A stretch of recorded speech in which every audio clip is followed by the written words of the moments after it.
সুপ্রিয় দর্শক, আসসালামু আলাইকুম। আপনাদের সবাইকে স্বাগত জানাচ্ছি এখনকার আলোচনায়। আপনাদের সঙ্গে আছি আমি সিরাজুল ইসলাম। দর্শক, অনেক গুরুত্বপূর্ণ খবর আছে। ইরানের সর্বোচ্চ নেতা দেশের সামরিক কাঠামোয় বিরাট বড় বড় পরিবর্তন এনেছেন। 6টি গুরুত্বপূর্ণ পদে নতুন করে নিয়োগ দেওয়া হয়েছে এবং ইরানের সর্বোচ্চ নেতা এক্স পোস্টে সামরিক বাহিনীর জন্য বেশ কিছু বক্তব্য দিয়েছেন, পরামর্শ দিয়েছেন। সেই বক্তব্যের একটা অংশে বলা হয়েছে যে গোয়েন্দা প্রস্তুতি বাড়াতে হবে আক্রমণাত্মক অভিযানের জন্য।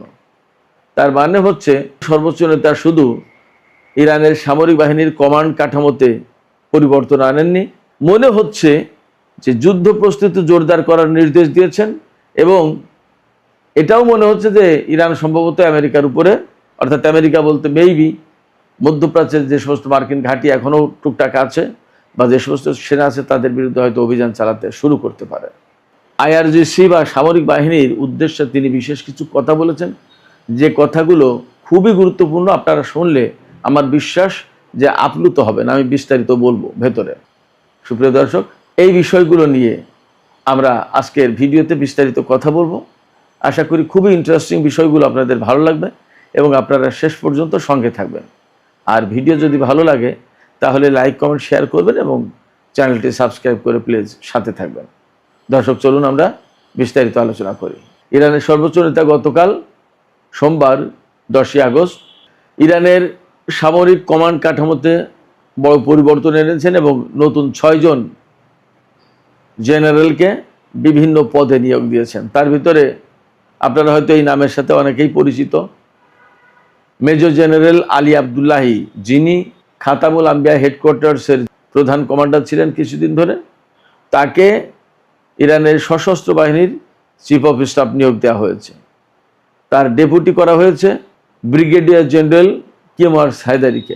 আর আইআরজিসির প্রধান হিসেবে নিয়োগ দেওয়া হয়েছে মেজর জেনারেল আহমাদ ওয়াহিদিকে। আহমাদ ওয়াহিদি এর আগে ব্রিগেডিয়ার জেনারেল ছিলেন, তার পদোন্নতি দিয়ে মেজর জেনারেল করা হয়েছে। আর আহমাদ ওয়াহিদির ডেপুটি, অর্থাৎ আইআরজিসির ডেপুটি কমান্ডার যাকে নিয়োগ দেওয়া হয়েছেন, তিনি হচ্ছেন মেজর জেনারেল মোস্তফা ইজাদি। এদিকে আইআরজিসির নেভির কমান্ডার নিযুক্ত করা হয়েছে রিয়ার অ্যাডমিরাল হোসেন ইজাদিকে। ইরানের স্বেচ্ছাসেবক বাহিনী যেটা, যার সদস্য সংখ্যা বলা হয় 90 লাখ, প্রধান কমান্ডার হিসেবে নিয়োগ দেওয়া হয়েছে হুজ্জাতুল ইসলাম হোসেন তায়েবকে। এর কারণ হচ্ছে মূলত ইরানের উপরে যে আমেরিকা এবং ইসরায়েল হামলা শুরু করেছিল, সেই হামলায় ইরানের গুরুত্বপূর্ণ সেনা কর্মকর্তারা, কমান্ডাররা অনেকেই মারা গেছেন, শহীদ হয়েছেন। যার প্রেক্ষাপটে নতুন করে সামরিক কাঠামোতে পরিবর্তন আনতে হলো, নিয়োগ দেওয়া হলো। যে জেনারেল আহমদ ওয়াহিদিকে এখন নতুন করে আইআরজিসির চিফ কমান্ডার বানানো হলো। তিনি কিন্তু একসময় আইআরজিসির চিফ কমান্ডার ছিলেন। পরবর্তীতে প্রেসিডেন্ট ইব্রাহিম রাইসির সময় তিনি স্বরাষ্ট্রমন্ত্রী ছিলেন। তাকে আবার আইআরজিসিতে ফিরিয়ে আনা হয়েছে এই যুদ্ধ পরিস্থিতির কারণে এবং এখন নতুন করে তাকে আবার নেতৃত্ব দিতে হবে। আমি আলোচনার শুরুর দিকে বলেছিলাম যে ইরানের সর্বোচ্চ নেতা সামরিক বাহিনীর উদ্দেশ্যে বেশ কিছু বক্তব্য দিয়েছেন, সেটা খুবই গুরুত্বপূর্ণ। সেই বক্তব্যের কিছু অংশ আমি আপনাদেরকে তুলে ধরি। সর্বোচ্চ নেতা ইরানের সামরিক বাহিনীকে সামরিক সক্ষমতা বাড়িয়ে সর্বোচ্চ প্রতিরোধ সক্ষমতা অর্জনের নির্দেশ দিয়েছেন বা পরামর্শ দিয়েছেন। তিনি বর্তমান যে যুদ্ধ, এই যুদ্ধকে বলেছেন যে বলদর্পী শক্তির বিরুদ্ধে একটা ভাগ্য নির্ধারক, অর্থাৎ এসপর ফাইনাল, চূড়ান্ত একটা যুদ্ধ চলছে। এই যুদ্ধের ভেতরে আছে ইরান। এই সময় সামরিক বাহিনীকে আরও বেশি সক্ষমতা অর্জন করতে হবে এবং তিনি তো বলেছেন যে গোয়েন্দা প্রস্তুতি বাড়াতে হবে।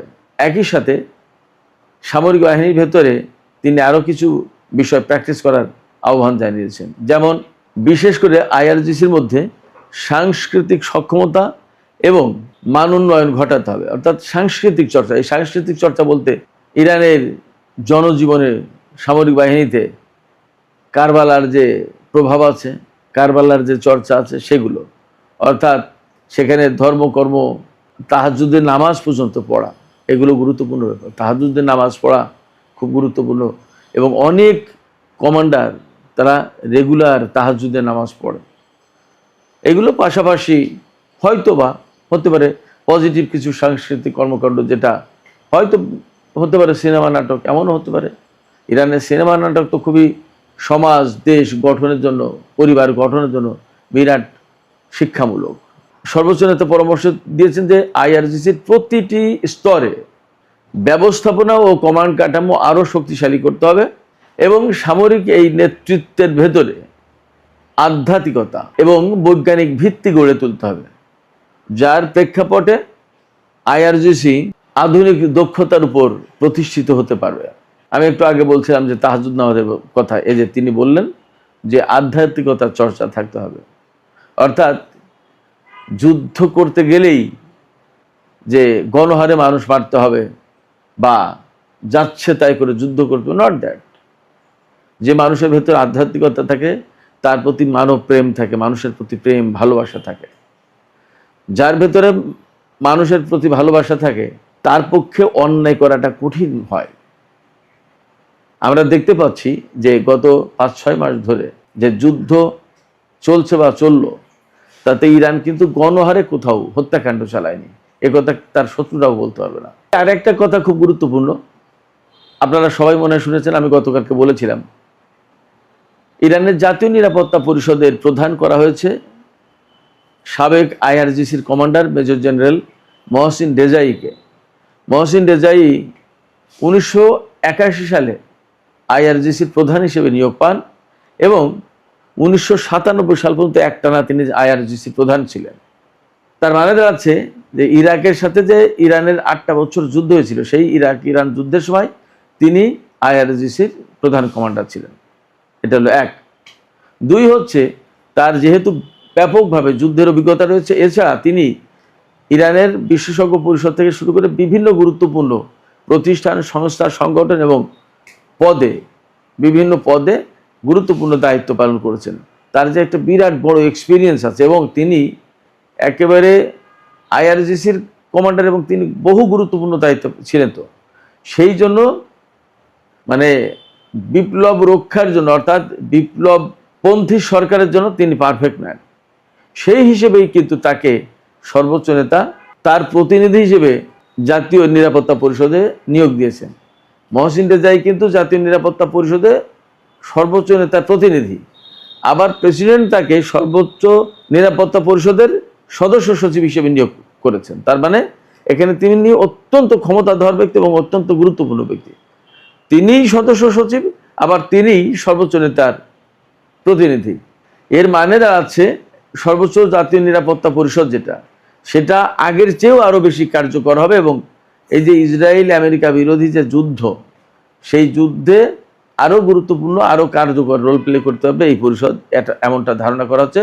এবং আরও যাতে কার্যকর রোল প্লে করে, সেই জন্যই মহসিন রেজাইকে এখানে নিয়োগ দেওয়া হয়েছে। তবে একটা বিষয় মনে রাখতে হবে, যাকে এখান থেকে সরিয়ে প্রধান উপদেষ্টার রাজনৈতিক উপদেষ্টা করা, যাকে এখান থেকে সরিয়ে সর্বোচ্চ নেতার রাজনৈতিক উপদেষ্টা করা হয়েছে মেজর জেনারেল বাকের জুলকাদ। এই বাকের জুলকাদরও কিন্তু আইআরজিসিরই লোক ছিলেন, তিনি কোনো সাধারণ লোক নন এবং তার অবস্থান আর মহসিন রেজাইয়ের অবস্থান খুব বেশি একটা ডিফার করবে না। যেমন মহসিন রেজাইও হরমুজ প্রণালী জানাতনভাবে খুলে দিতে চান না, বাকের জুলকাদরও কিন্তু তাই চেয়েছিলেন এবং তাই করেছিলেন। তিনি একদম সুস্পষ্ট গত পরশুদিনই বলেছিলেন যে আমেরিকার সাথে হরমুজ প্রণালী খুলে দেওয়ার চুক্তি আপাতত হচ্ছে না এবং ওমানের সাথে যে চুক্তি হচ্ছে সেটা আমেরিকার জন্য অ্যাপ্লিকেবল না, আমেরিকার জন্য কার্যকর হবে না। এবং মধ্যপ্রাচ্য থেকে যতক্ষণ পর্যন্ত আমেরিকা সেনা না সরাবে ততক্ষণ পর্যন্ত আমেরিকার জন্য এই হরমুজ প্রণালী খোলা হবে না, বাকের জুলকাদর বলেছিলেন। তার মানে এই মুহূর্তে পরমাণু কর্মসূচি চেয়ে কিন্তু আমেরিকা এই হরমুজ প্রণালীকে বেশি গুরুত্ব দিচ্ছে এবং আলোচনা, ডিপ্লোমেসি, বাদ যত যা কিছু ঝগড়া কন্দল যা কিছু এখন এই মুহূর্তে কিন্তু হরমুজ প্রণালী খুলবে কি খুলবে না এইটা নিয়ে। সেই গুরুত্বপূর্ণ পয়েন্টে বাকের জুলকাদর এবং মহসিন রেজাই দুইজনের অবস্থানই একই, পার্থক্য কিছু নেই। সেই জায়গা থেকে এমনভাবে দেখার কোনো সুযোগ নেই যে বাকের জুলকাদর একটু নরম প্রকৃতির লোক ছিলেন, ব্যাপারটা তা মোটেই না। এখানে হয়তো ব্যাপক অভিজ্ঞতার কারণে মহসিন রেজাইকে জাতীয় সর্বোচ্চ নিরাপত্তা পরিষদের প্রদান করা হয়েছে এবং বাকেরুল কাদরকে সর্বোচ্চ নেতার রাজনৈতিক উপদেষ্টা করা হয়েছে।